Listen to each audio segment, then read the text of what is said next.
Hey guys, back again. Just reading the manual. I had to change, what was it? Function 5, function 19, 20, I think 18 as well. I put it on so it would switch off the display. So to do that, I better come over here and have a look.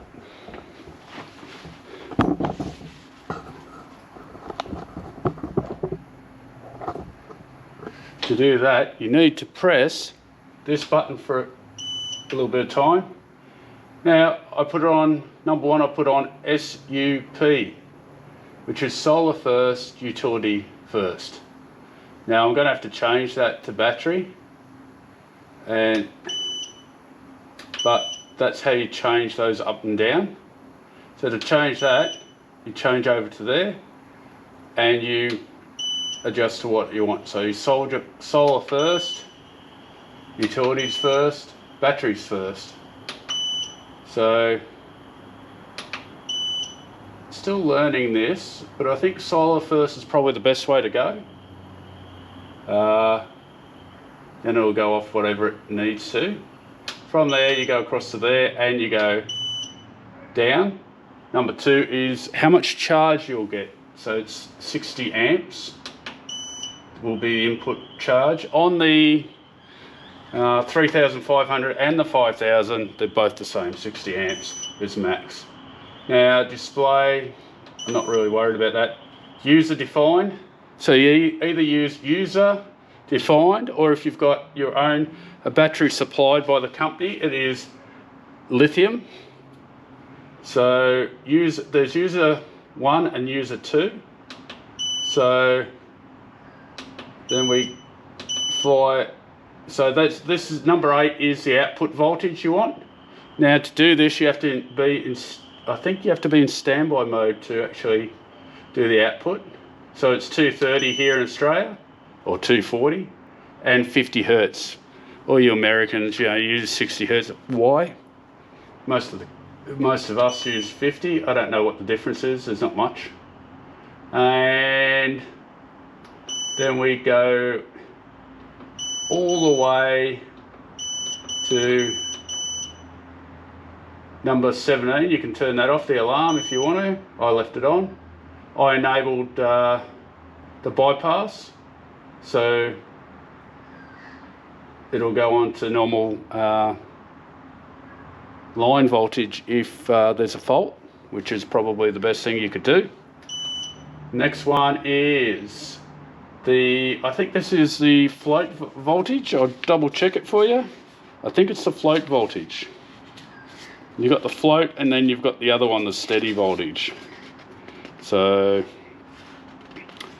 okay, let's have a quick look. Still getting used to it. So, number 19 is the actual charge voltage, what it wants to charge up to, and number 20 is the float voltage. So 19 is charge voltage, number 20, oh sorry about that, went the wrong way. Number 20 is the float voltage. Now the float voltage I've set it at 53.6 at the moment. It'll be pushed up a bit, I think.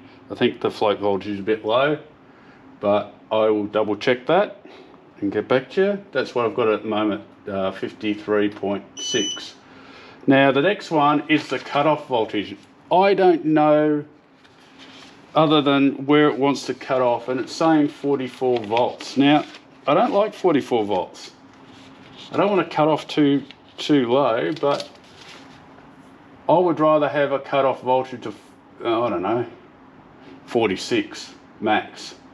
So I don't even know if that's advisable with these batteries. I need to look it up. Now if someone out there knows, please leave me a comment down below and we'll discuss it. So at the moment I'm going to set that to, so each press you'll go to 1, then the next one. So I'm going to go up to 46 volts. We're back to there. And that's pretty much it. And then you go into the address busing and all the other stuff like your day and all the rest of it. Now the only thing I haven't done is my Wi-Fi. You have to press this little button in and try and find the Wi-Fi. I can't find the Wi-Fi. One other thing I've found out from, other than that, everything seems to be working well. We have our mains down the bottom, and the last one is to supply power to my inverter. And up the top here, I have all my shed stuff. I've got my lights, so if I turn the lights off, they're gone. But if I turn them back on, if I can get them on, oops, what have I done there? There you go, sorry about that. And I won't be turning anything else off. That's the main one. It's got the leakage device in it. And we've got one here for power, another one for power over the other side. And this one here is actually my power down here. That's just been put in. And that's running my server. So it's off grid now, my server. But I needed mains to come in here just to run this from the house. And that's all it runs. This connector here, which we've gone over before. If you want to watch that, have a look at my list of shows and I'll explain that this is quite fast, and yeah, everything going well. I've got my lightning arrestor, which isn't required at the moment here in Australia, but I've put one on. I've got the safety, and we've got our mains switch off, and everything else has been looked at. So yeah, all good. We have a bit more work to do. I need to replace the lock on that. I found this the other day and I'm loving it. Ooh, look at that. That's off a massive server, and all they did was put a bit of tin on the inside of it, and I've removed that sticky aluminium tin or whatever it was, and I'm just using that to go over the top of the batteries. So here's my batteries. Now my main problem at the moment is wrapping the wires. I'm having a problem. I thought I had a cheap way of doing this and I was going to do it as a video, but at the moment I don't have a cheap way of doing this. So if you know a way of doing it, please leave a comment. Happy to hear from you. So at the moment the whole shed is running off the batteries here, and I've moved my dryer down here. The dryer runs fine.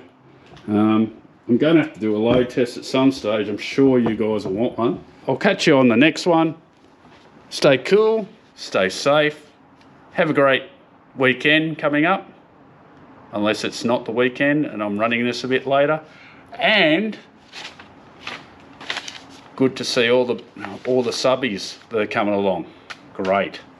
Need more, but happy to see numbers trickling in. Catch you on the next one.